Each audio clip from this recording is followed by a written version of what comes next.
Metabolismo microbiano. Los microorganismos están en todas partes, y aunque son pequeños, sus actividades tienen un impacto tremendo en toda la biosfera. Estaban presentes en la Tierra y en los mares durante miles de millones de años, antes de la aparición de plantas y animales. Pueden vivir en condiciones muy variadas, habitar nichos muy diversos. Prácticamente habitan en todos los lugares de nuestro planeta. Su diversidad es asombrosa. Esto es posible porque se adaptan a diversas condiciones, en particular algunas extremas, como elevada o baja temperatura, alta concentración de cloruro de sodio.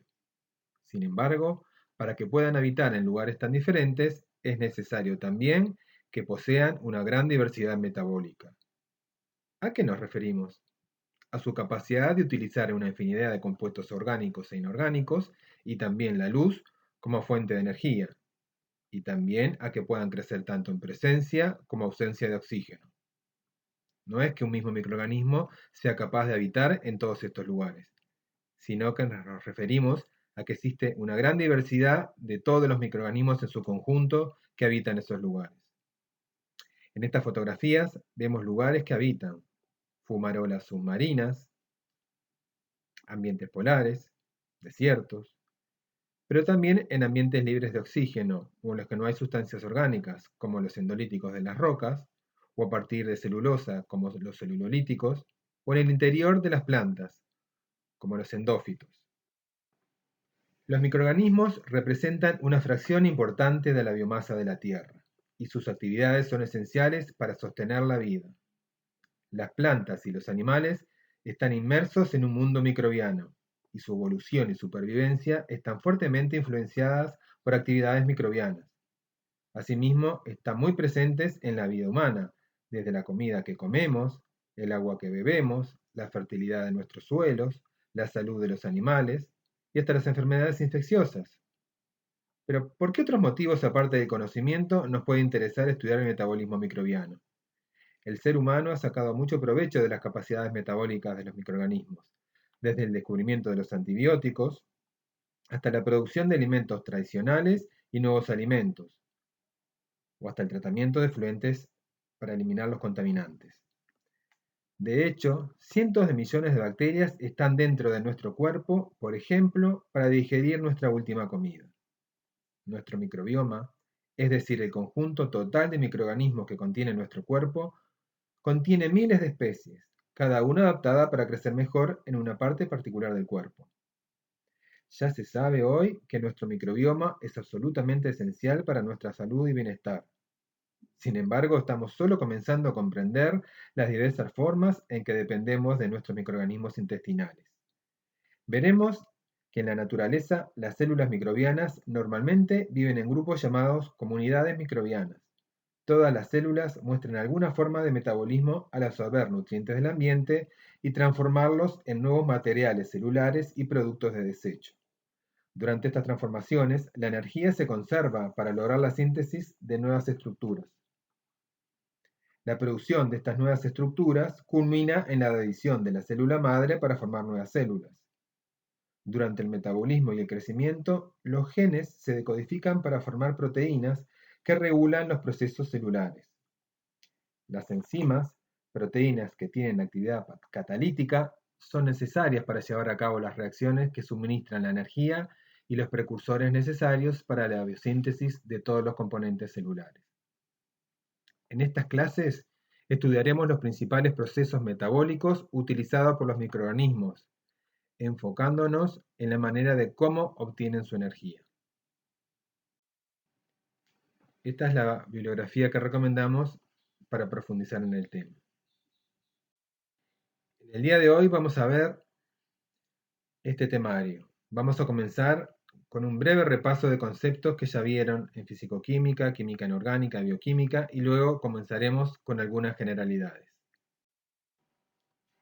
¿Qué es la energía libre o energía de Gibbs? Es la cantidad máxima de trabajo de no expansión que se puede extraer de un sistema cerrado termodinámicamente a temperatura y presión constante. Se vincula con otros dos términos termodinámicos, la entalpía y la entropía, según esta ecuación.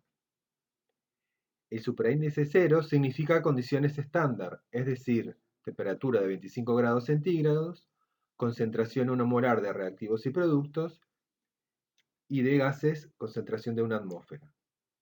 La prima significa que es a pH 7, lo que se considera próximo en condiciones fisiológicas dentro de la célula para la mayoría de los microorganismos. Algo muy importante de recordar en este punto es que cuando la energía libre es menor que cero, la reacción es exergónica, produce energía que libera al medio. En cambio, cuando la reacción es endergónica, significa que hay que aportar la energía para que la misma ocurra. Si bien utilizaremos a lo largo de estas clases el cálculo de delta G0' como una buena aproximación a la energía disponible de una reacción dada, en ciertos casos es más relevante para el cálculo considerar las condiciones reales de la célula, no en condiciones de concentraciones 1 molar de reactivos y productos. Para ello debemos aplicar entonces la siguiente ecuación. Observen que depende de las concentraciones de reactivos y productos. Esto es muy importante porque en el ambiente en el que estén los microorganismos puede influenciar la concentración de productos al consumirlo, y entonces el factor puede volverse muy inferior a 1, con lo cual el logaritmo se vuelve negativo y el delta G puede volverse negativo, es decir, un delta G favorable. ¿Qué opinan de la combustión? ¿Es un proceso favorable? Tomemos como ejemplo la combustión de octano que constituye el combustible. Ya sabemos que esta reacción libera calor y además aumenta la entropía porque libera muchas moléculas por cada molécula de octano. En consecuencia, su delta G es negativo. Esta reacción es favorable, libera energía que puede ser aprovechada para realizar trabajo.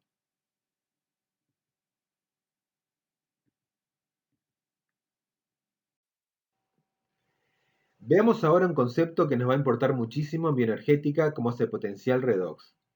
Recordemos que el potencial redox o potencial de reducción mide la tendencia de una sustancia a reducirse, o sea, a aceptar electrones. Se vincula con delta G por la siguiente ecuación. Delta G0' es igual al valor negativo de n, que es el número de electrones intercambiados, por F, que es la constante de Faraday, y por delta E0', que es el cambio en el potencial redox de la reacción global. Lo que importa acá es que veamos que delta G y delta E tienen signos opuestos. Es decir, si en una reacción delta E0' es positiva, entonces indica que la reacción ocurrirá espontáneamente. Algunas sustancias pueden actuar como donadoras o aceptoras de electrones dependiendo de quién reaccione con ella. Esto va a ocurrir para aquellas sustancias que estén en un estado de oxidación intermedio. Veamos un ejemplo con derivados de nitrógeno.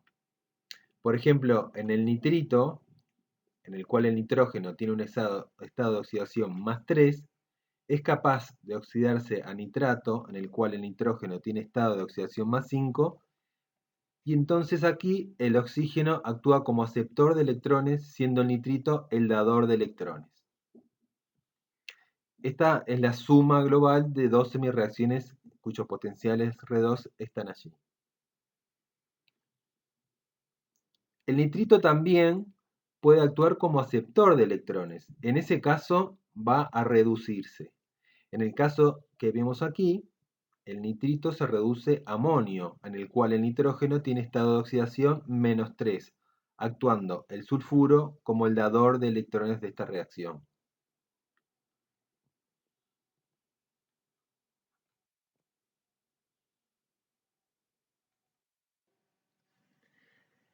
De las siguientes semirreacciones, ¿cuál reacción global será la espontánea? ¿Agua descomponiéndose en hidrógeno y oxígeno o a la inversa? Recordemos la ecuación que vincula el delta G y el delta S. Si hacemos los cálculos, queda claro cuál es la reacción que será la espontánea. Sin embargo, sin hacer ningún cálculo, lo podemos razonar así. La sustancia reducida del par redox con potencial menor dona sus electrones a la sustancia oxidada del par con potencial mayor. Por lo tanto, de las dos semireacciones, la que tiene el par redox menor es el protón, que se reduce a hidrógeno molecular. Y la sustancia reducida en este caso de esa semireacción es el hidrógeno, que donará sus electrones a la sustancia oxidada del par con mayor potencial redox, es decir, el oxígeno. Si hacemos los cálculos, es obvio que nos da un delta E positivo, por lo tanto, un delta G negativo. Veamos ahora estas dos semireacciones. Por ejemplo, las reducciones del zinc y cobre. ¿Cuál es la más favorable? Aquella con un potencial más positivo, ¿verdad? Por lo tanto, la sustancia reducida de la semireacción con potencial redox más negativo dona los electrones a la del potencial redox más positivo. Lo que ocurrirá entonces es que el zinc le pasa los electrones al cobre más 2 y por lo tanto se oxidará a zinc más 2. Y el cobre más 2 se reducirá a cobre 0 o cobre metal. ¿Cómo es esta reacción? Es ergónica, libera energía. Si hiciéramos la reacción en solución, ¿qué notaríamos? Calor. Esta es una de las formas en que puede manifestarse una reacción exergónica. En lugar de obtener calor, ¿podríamos lograr trabajo a partir de esta reacción? Sí, se puede, si hacemos una pila. Y de esta manera, la energía disponible puede utilizarse para energía eléctrica, por ejemplo. Obviamente, el delta G es el mismo que vimos antes, pero en esta ocasión, la energía disponible para hacer trabajo es utilizada como energía eléctrica, por ejemplo. Ahora miremos una tabla de varios elementos con sus potenciales redox. Y acá hacemos una aclaración. En microbiología vamos a ver esta tabla con los potenciales más negativos arriba y los más positivos abajo. ¿Cuál es el elemento de la tabla con mayor tendencia a donar electrones y oxidarse? ¿Y cuál es el que tiene mayor tendencia a reducirse? Observamos potenciales positivos y negativos. Si una especie tiene un potencial positivo, es que su potencial de reducción es mayor que el del hidrógeno, que por convención es cero. Si una sustancia tiene un potencial negativo, es que su potencial es menor que el del hidrógeno. Cuanto mayor es el potencial estándar de reducción, mayor es la tendencia de esa especie química a reducirse. Cuanto menor es el potencial estándar de reducción, menor es la tendencia de esa especie química a reducirse. Y la diferencia de potenciales de esas semireacciones va a determinar la energía disponible. Cambiemos ahora a estas reacciones que son más cercanas. ¿Cuál es el proceso químico que ocurre en cada uno de estos casos? La oxidación de la celulosa, ¿verdad? En un caso, por combustión, que libera la energía bajo forma de calor. ¿Es exergónica la reacción? Bueno, por lo menos sabemos que es exotérmica, pero sí, es exergónica. ¿Qué pasa en el caso del hongo creciendo en el árbol? ¿La reacción es la misma? Bueno, globalmente sí, pero no se prende fuego ni libera calor. ¿Por qué? ¿Qué está pasando en este caso con la reacción? La energía liberada se está almacenando en el hongo para tareas que debe hacer, trabajo químico. Lo que ocurre con la fogata es similar a lo que ocurría con la reacción del cobre y del zinc en solución. Toda la energía se disipa como calor. En cambio, lo que ocurre en el hongo se parece a lo que ocurre en una pila. La oxidación de la celulosa o sus monómeros ocurre en un proceso en diversos pasos metabólicos que terminan generando una corriente de electrones en la membrana. Esta corriente de electrones genera a su paso un gradiente de protones que luego puede utilizarse para hacer trabajo. En este caso, sintetizar ATP. Pero también se va a utilizar para otros requerimientos celulares como el movimiento flagelar si fuera el caso.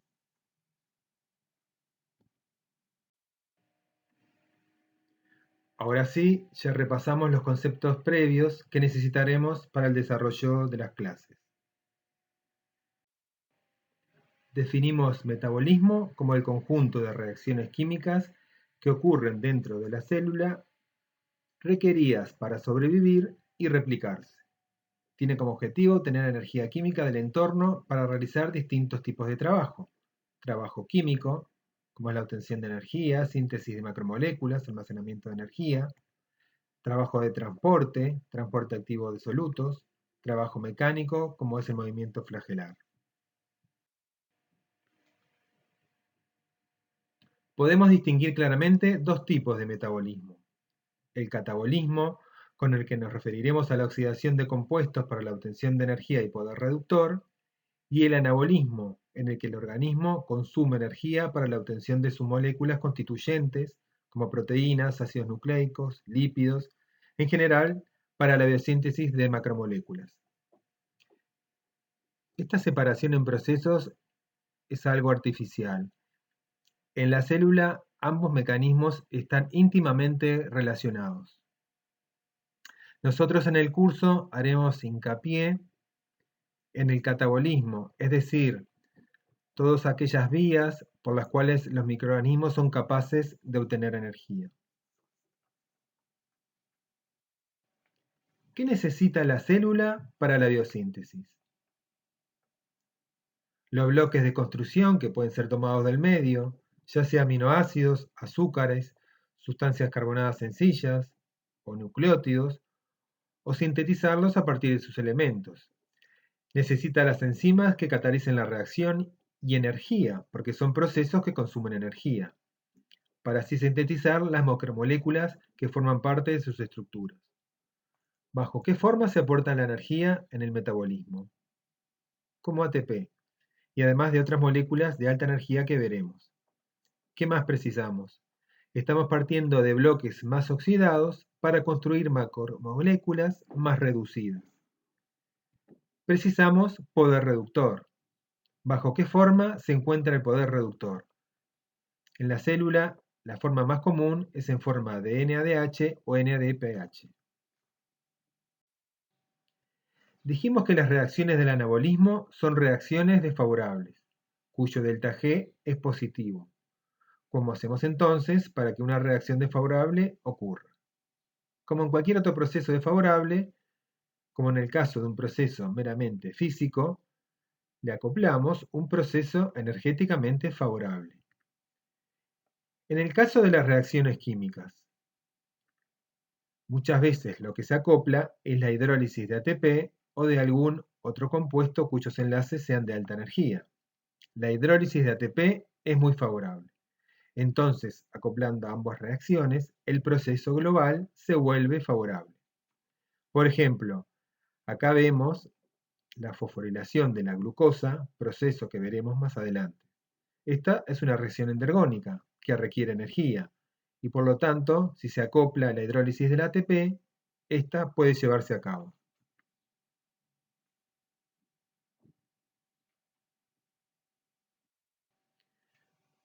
Como vimos, la biosíntesis requiere energía. Los intermediarios del metabolismo esenciales para poder lugar estos procesos son los compuestos que denominamos de alta energía. Estos son compuestos como el ATP, cuya hidrólisis libera energía, la que puede ser utilizada por la célula con diversos fines. El enlace químico involucrado en la liberación de energía es un enlace anhídrido, como en el ATP, el ADT o el fosfonolpiruvato, o un enlace tioéster como en el acetil-CoA. La hidrólisis de estos enlaces tiene un delta G exergónico y consideramos de alta energía los compuestos señalados acá. Es importante notar que algunos compuestos tienen enlace de alta energía, como el fosfonolpiruvato y el 1,3-bifosfoglicerato. Y además pueden inclusive fosforilar al ADP, como vamos a ver en procesos que ocurren en la fosforilación a nivel de sustrato. Dijimos además que la biosíntesis requiere de cofactores reducidos, que pueden reducir compuestos oxidados para construir macromoléculas. El NADH-NADPH va a ser el cofactor más importante, aunque no es el único. Estos cofactores aumentan la diversidad de reacciones redox que son posibles en una célula, al permitir que muchos donadores y aceptores de electrones interactúen, ya que es el intermediario redox que relaciona las diferentes enzimas involucradas. Cuando actúa como reductor, dona un hidruro, o sea, 2 electrones y un protón, que da lugar a un compuesto reducido y el cofactor oxidado. Acá vemos un ejemplo de reducción de una acetona para dar un alcohol. Este tipo de reacciones se usa muchas veces en el anabolismo. Ahora bien, veamos nuevamente la diapositiva anterior, pero ahora vinculando los procesos donde se consume y se produce el ATP y el NADH o el NADH para el metabolismo de la célula. Como iremos viendo a lo largo de estas clases, las fuentes de energía y los mecanismos por los cuales la energía se obtiene o se conserva son muy diversos. Veremos que pueden obtenerse por oxidación de compuestos orgánicos o inorgánicos y por fermentación, por respiración aerobia o respiración anaerobia. Los procesos marcados en rosado son exclusivos de los procariotas, con alguna excepción. La otra fuente posible de energía es la luz, y como veremos, hay dos procesos, la fotosíntesis oxigénica, que los procariotas comparten con algas y plantas, y la fotosíntesis anoxigénica, que es propio de procariotas. Insistimos entonces que la oxidación de sustancias orgánicas o inorgánicas es la fuente de energía en los quimiótrofos, mientras que en los fotótrofos va a ser la luz. Es decir, que para un compuesto que sea fuente de energía, para los quimiótrofos, este compuesto debe ser pasible de oxidarse.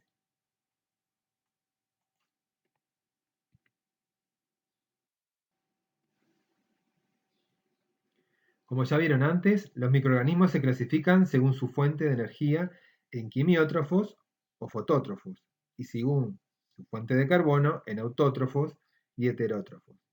Comenzaremos a estudiar los quimiótrofos y al final de las clases veremos la fotosíntesis.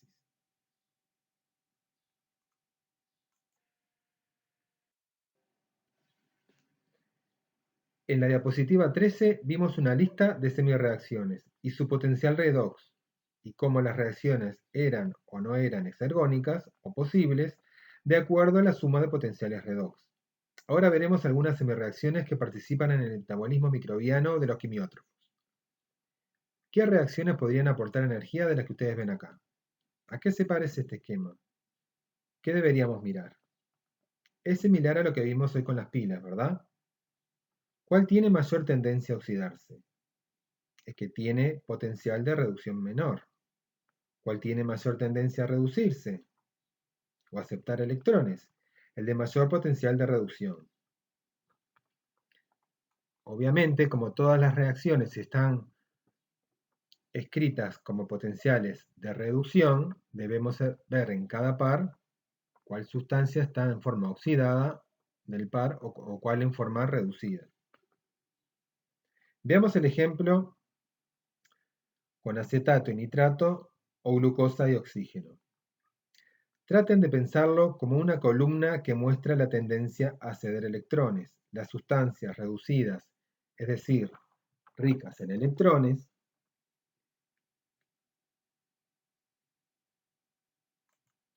de los pares que estén más arriba, van a cederlos a las sustancias que están debajo, es decir, aceptores de electrones. En este caso, de este par sería el oxígeno. Cuanto mayor sea la distancia recorrida de él o los electrones, mayor será la diferencia de potencial y mayor la energía. Comenzaremos ahora entonces con rutas metabólicas centrales. Vamos a comenzar por repasar brevemente la glicólisis, que ya conocen de cursos previos de bioquímica. Básicamente lo que quiero rescatar acá es que la reacción global genera 2 piruvatos, 2 ATP y 2 NADH. La glicólisis se puede dividir arbitrariamente en dos etapas, cada una de las cuales consta de varias reacciones enzimáticas. La etapa 1 consiste en reacciones preparatorias, las cuales no son reacciones redox y no liberan energía, sino que forman un intermediario clave de la ruta, el gliceraldehído 3-fosfato. En la etapa 2 ocurren reacciones redox y la energía se conserva y se forman dos moléculas de piruvato. Recién vimos en la diapositiva 20 que había compuestos cuyos enlaces eran aún más ricos en energía que el ATP. Uno de ellos, el fosfoenolpiruvato, y el otro, el 1,3-bifosfoglicerato. Estos dos compuestos son intermediarios de la glicólisis y justamente su hidrólisis da lugar a la formación de ATP. Además de la glicólisis, existen en procariotas otras dos vías de degradación de carbohidratos, la vía de la pentosa fosfato y la de Ellner-Dudorov. ¿Y por qué las llamamos vías centrales? Porque los productos de estas vías son utilizados posteriormente en otras rutas, ya sean catabólicas o anabólicas. Las tres vías convierten glucosa en gliceraldehído 3-fosfato por diferentes caminos. El gliceraldehído 3-fosfato se convierte en piruvato por la misma reacción en las tres vías. La oxidación del gliceraldehído 3-fosfato a piruvato se acompaña de generación de ATP por fosforilación a nivel de sustrato.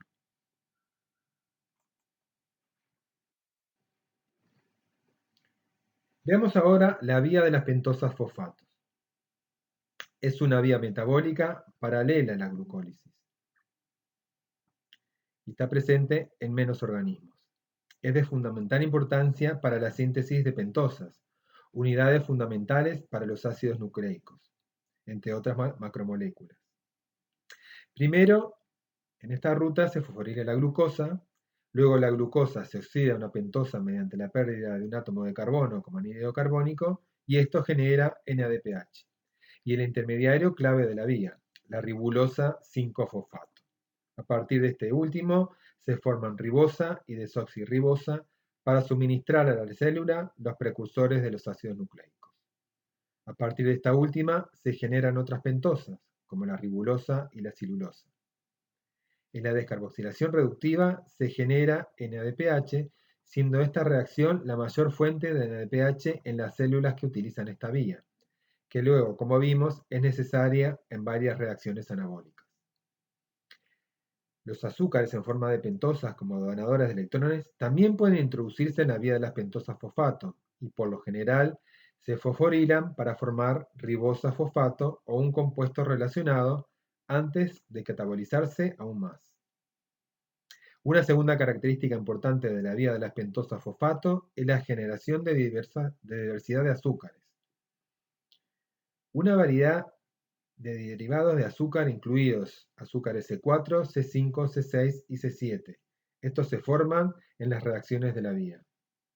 Esto permite que los azúcares pentosa produzcan eventualmente exoxas con fines catabólicos o para biosíntesis, como la gluconeogénesis.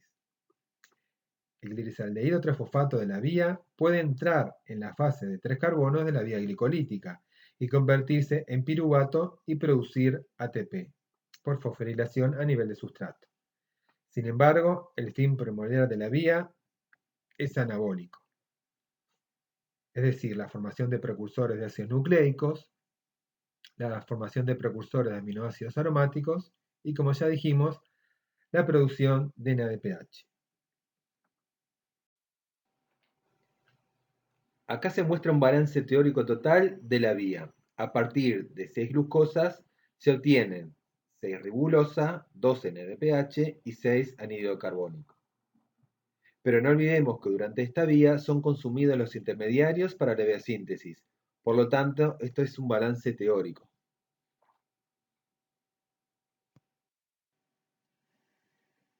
Veamos ahora la vía Ellner-Dudorov, que es una variante de la ruta glicolítica. En esta ruta, la glucosa 6-fosfato es oxidada a 6-fosfogluconato y luego este intermediario se convierte en dos moléculas de 3 carbonos, un pirúvico y un gliceraldehído 3-fosfato. El gliceraldehído 3-fosfato sigue la misma ruta que sigue en la glicólisis, generando NADH y ATP. Como el otro intermediario ya quedó en piruvato, se genera la mitad de ATP que se generaría en la glicólisis. Está ampliamente distribuido en bacterias, fundamentalmente en gram negativos, y sobre todo en el género Pseudomonas, además de estar presente en el género Rhizobium, Simomonas y algunas arqueas. El crecer con gluconato puede ser una gran ventaja, dado que en la naturaleza no es probable que la glucosa esté disponible, pero sí el gluconato. Ocurre naturalmente en plantas, frutas, vino, miel, arroz, carne, vinagre y otras fuentes naturales. Acá vemos un ejemplo de géneros que utilizan exclusivamente la vía glicolítica o la Dehner-Dudorov.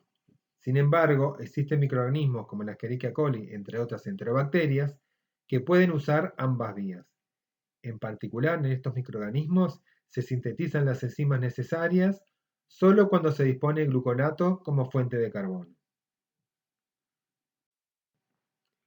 Como ya vimos, las tres vías conducen a la formación de piruvato, intermediario clave del metabolismo, donde se abren dos caminos metabólicos bien diferentes, la respiración y la fermentación. ¿Qué entendemos cuando hablamos de conservación de la energía? Pues bien, son todos los procesos que se realizan para transformar la energía disponible, por ejemplo de compuestos orgánicos, en formas que la célula la puede utilizar, en general en forma de ATP. Entonces, vimos que por fosforilación a nivel de sustrato se genera ATP en las fermentaciones. Y en las respiraciones, vemos que se genera por fosforilación oxidativa. Ambos procesos los veremos en las clases siguientes. La conservación de energía en las células se logra mediante la formación de un conjunto de compuestos que contienen enlaces de azufre o fosfatos de alta energía. En este esquema intentamos mostrar que las vías centrales, como la glicólisis o cualquiera de las vías vistas anteriormente, confluyen a un intermediario clave del metabolismo que es el piruvato. Aquí se abren dos grandes caminos en los que vamos a seguir el estudio de los quimiorgananótrofos, las fermentaciones y las respiraciones. Volveremos a esta diapositiva más adelante.